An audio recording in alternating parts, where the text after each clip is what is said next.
আপনারা জানেন যে ইতিমধ্যে সরকার অন্তর্বর্তীকালীন সরকারের বিভিন্ন উপদেষ্টারা বিভিন্ন মন্ত্রণালয়ের উপদেষ্টা তারা কিন্তু ইতিমধ্যে এই শ্রদ্ধা নিবেদন অনুষ্ঠানে তারা এসেছেন, যারা যা অংশগ্রহণ করেছেন।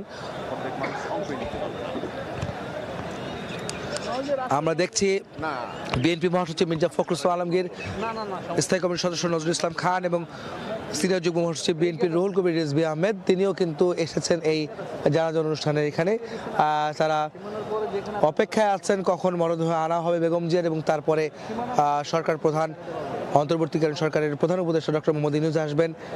এবং একই সঙ্গে আমরা জানতে পেরেছি 32 দেশের প্রতিনিধি আজ আসছেন এই জানাজায় অংশ নিতে, সেই অপেক্ষায় আমরা দেখতে পাচ্ছি।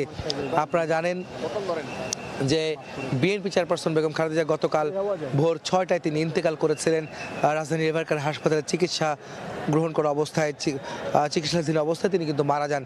গত 23 নভেম্বর তিনি হাসপাতালে ভর্তি হয়েছিলেন বেশ কিছু ফুসফুসের সংক্রমণ নিয়ে, এবং তারপরে তাকে 27 নভেম্বর সিসিউতে নেওয়া হয় এবং তার অবস্থা আরও সংকটাপন্ন হলে বা অবস্থার অবনতি হলে তাকে 1 ডিসেম্বর নেওয়া হয় আইসিইউতে, এবং তারপর থেকে তিনি আইসিইউতেই কিন্তু সবশেষ গতকাল ভোর পর্যন্ত সেখানে তিনি ছিলেন। তার শেষ নিঃশ্বাস তিনি ত্যাগ করেন এভারকার হাসপাতালেই, যেখানে তার স্বজনরা সঙ্গে ছিলেন, পাশে ছিলেন সেই মুহূর্তে।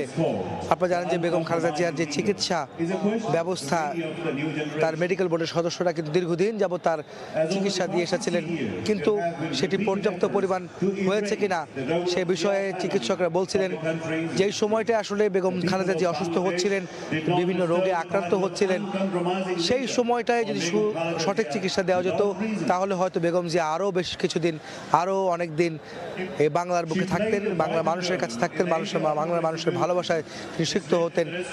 কিন্তু তিনি যখন 2018 সালে 8 ফেব্রুয়ারি কারাগারে যান, তাকে প্রহসনের 2 মামলায় তাকে কারারুদ্ধ করা হয়, কারাবন্দী করা হয়। তারপর থেকে তিনি অসুস্থ হতে থাকেন, তার শারীরিক অবস্থার অবনতি হতে থাকে।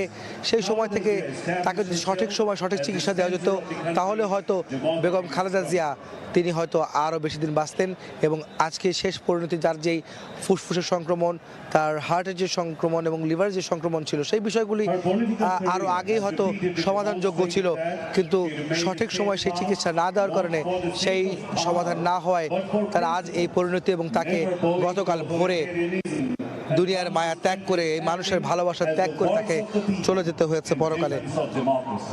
এবং তিনি তার এই অন্তিম যাত্রায়, তার এই পরকালের যাত্রায় সঙ্গী হয়েছে দেশের কোটি কোটি মানুষ, লক্ষ লক্ষ মানুষ, এবং তার সঙ্গে বিভিন্ন দেশের প্রতিনিধিরা, সরকারের প্রতিনিধিরা তারা আসছেন। গণতন্ত্রকামী রাষ্ট্রের বিভিন্ন রাষ্ট্রের প্রতিনিধিরা কিন্তু আজকে আসছে তাকে শ্রদ্ধা জানানোর জন্য, সেটি কিন্তু আমরা জেনেছি। এবং 32 দেশের প্রতিনিধি ইতিমধ্যে দেশে এসেছেন, সেটি কিন্তু আমরা জানতে পেরেছি। তারাও কিন্তু আজকের এই শ্রদ্ধা নিবেদন অনুষ্ঠানে তারা যোগ হবেন, সেটা কিন্তু আমরা জানি, এবং তারা যে কোনো সময় তারা আসবেন, যার অপেক্ষায় আছে এই জানাজা স্থলের সকলে। আপনারা জানেন যে ভোর থেকে মানুষগুলো কষ্ট করে ঠান্ডার মধ্যে এই লক্ষ লক্ষ মানুষ তারা জমায়েত হয়েছেন এই